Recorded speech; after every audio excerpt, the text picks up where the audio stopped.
Today I have a review of the Olight S1A baton, limited edition. Olight asked if I'd like to review their new special edition of the S1A baton in stainless steel, and I said I would. So they sent me this, and here's my review after using it for several days. The S1A has been out for a little while, and Olight decided to do a special edition. This one is in stainless steel, and they're calling it a thunder gray finish. And it's pretty nice. I would call it's a shiny finish, and it's like gunmetal almost. It's not quite as dark as gunmetal. It's almost a dark gray would be a good color. It's shiny, as you can see. It is a thin fingerprint magnet. But other than that, I really like the finish. I just think it's really attractive. It's also available in rose gold and a raw copper. So being a special edition, you get this box, which is a little bit different from the standard Olight plastic box. Inside, you have the light normally. The light does ship with a non-rechargeable Olight branded lithium AA battery, and I'll go into battery choices here more in a minute. But you get this nice box, and inside you get this packet of accessories. And Olight, they're just really nicely done. You get the standard Olight lanyard with the now famous pin to put the lanyard through the light if you'd want to back here. Since I've been EDCing this with the clip, I don't use that lanyard, but it's a nice touch, and I'm glad they include it. And you also get the instruction manual. The normal S1A is made of aluminum. However, this Olight S1A, since it's a special edition, is made of stainless steel. And you do pay a little bit of a weight penalty for that. It does use the Cree XM L2 LED. And on a conventional AA battery, like this end loop here, which I'll explain more in a minute, you get, it has half a lumen output, 5 lumen output, 50 lumen output, and 220 lumen output, and strobe mode. Now, if you're using a lithium battery, it can be a rechargeable cell, or it can, like a 14500, or just a non-rechargeable like this one is. I've got a rechargeable in it right now. Then you do have access to turbo, which is 600 lumens. Now, you only have turbo for 1 minute, and then it thermally regulates the light and comes down from there. A few other facts. The max runtime on Moonlight is 25 days, and these are all off the standard, well, that 25 days is off the lithium primary cell. It's all included here on the manual. If you're interested, pause and you can see. Basically, your light quantity output and your light length, I guess, in terms of how long it can produce the light, changes based on whether you have a nickel metal hydride, a rechargeable nickel metal hydride, a lithium primary like this Olight, or the 14500 rechargeable cell like I have in it. Personally, I think it's best to run the 14500 cell in it. I've got a Keep Power 14500 in it. Why I think this is the best is because it is rechargeable, and it also gives you the most performance. It does not give you the longest runtime, but for me, the runtime's pretty accurate. While I've got this off, you can see the threading here on the light's pretty good. It comes with some grease pre-installed and an extra O-ring there, or O-ring. The tail design's nice. It's got the triangle in there. And my 14500 is a little tight in there, but not bad. Just something to keep in mind. This flashlight does use Olight's TIR lens, and that's where you see it goes in, and then it has a bubble in the center. It's a plastic lens, and I think this is pretty good. I haven't had any problems with it. It produces a hot spot in the middle, but it then is well diffused on the sides. It's a good combination for a light this size. The tail cap, as you saw there, is magnetic. Let me put it on the straight side. So, as you can see there, it's fairly strong. A lot of people love this. I think it's awfully useful. And as you see, it sticks to a knife blade real nice. No problems there. Even though it's a little heavier of a light, it sticks onto the blade pretty well. And I don't have any real trouble, as long as you're not moving too fast. And if you're wondering, this is a Kershaw Blur special edition. I quite like it, other than I wish the clip was different. So here's a comparison of the Olight S1A baton and the S10R baton 3.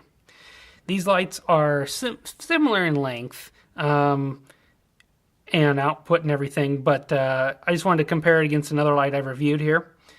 The S1A is narrower in diameter. The lenses are different, as you can see. But you can see, if someone was going to EDC a light, these would both be choices where they're similar. I feel like similar in choices. I really like the finish of the S1A. I just think it's a more attractive look, and I think it'll hold up really well. It is a vapor process that they put that on. They both have similar switches, and you can see they run from the same company, same manufacturer, because they just have overall similar designs. Few other details. The user interface of this light is, I think, where Olight really got it correct. As you can see, it's a side switch, and there is an LED underneath there to tell you if it does have, let you know a few things when you're going through. So a few things I think Olight really did right is you can access a lot of the modes here from the off position. So if I'm off and I press and hold, I get moonlight mode. And as you well know, I've got bright lights here, so you really can't see moonlight mode on the table at all. But trust me, it's there. It's half a lumen. So that's nice. So you can single click into low mode, medium, high, and then with the 14500 that's in here, you get turbo. And here's kind of the beam pattern. And let me switch down.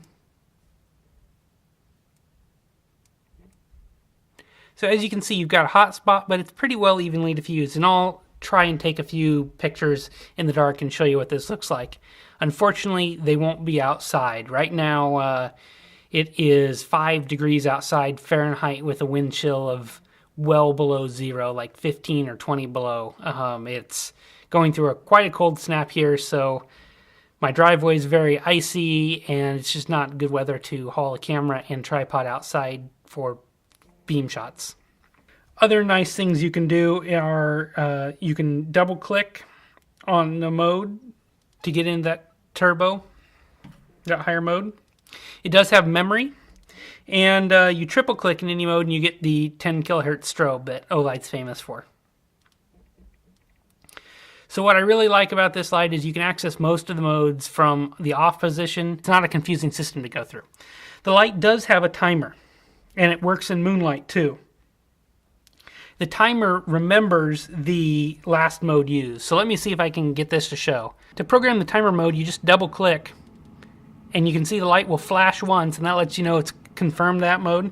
And I believe it will run for 3 minutes, and then if you do it again, it'll run for 9. Kind of a nice feature. Personally, I don't see using this a lot. I suppose if you were going to use it as an egress or light or something like that, it might work for that. But the best thing that I really like about this light is a lot of flashlights are making you hold the mode button to turn them off. This one isn't one of those. You just click it once and the light's off.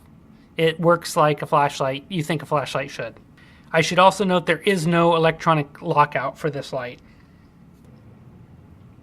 The LED itself is a Cree XM L2 LED, and the light is a cool white in color.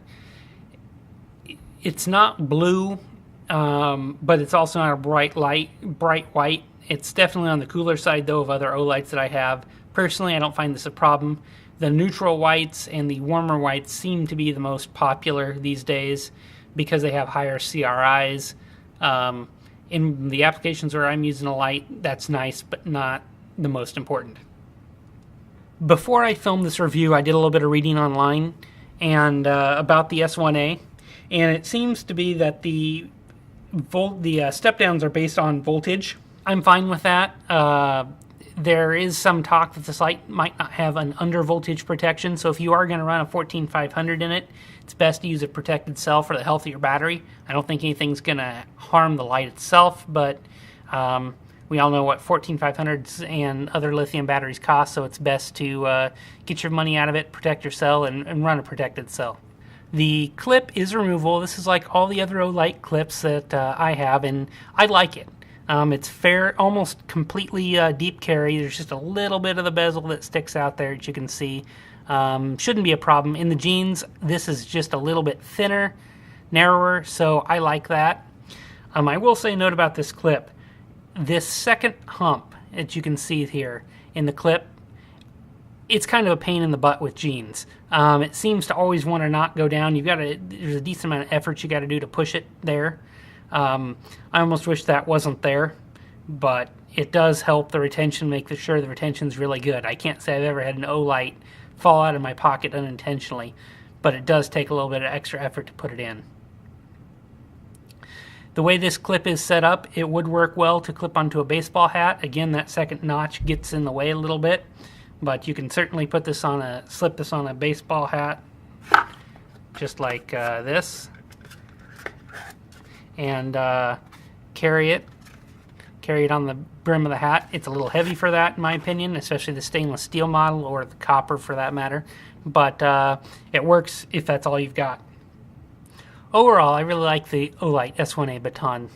It's nice to see such a powerful light with AA batteries, and a light that takes all three types of AA batteries. It's not that common to see one that does. It gives you the options, so if you are out using the light and your rechargeable dies, you can easily and cheaply go find another cell, whether it be an alkaline or rechargeable, that will work and keep your activities lit. The manufacturer is like other Olights. It is fantastic. The fit and finish is good, and really nothing there to say that I haven't already said in previous videos. I think this is a pretty affordable light, and one that people will find a big step up if they're used to normal AA flashlights and they really haven't tried a higher end LED flashlight. Because it uses AA's, I would think it's great for people. I can't recommend using it with an alkaline just because alkalines do leak, and I'd hate to see such a nice light get damaged by an alkaline. Instead, buy your friends and family in loops. Nickel metal hydride is great for flashlights, and they don't leak. Thanks for watching my video. If you have any questions, please ask them below and I'll do my best to answer them. Please like and subscribe so you make sure you can catch out my next video.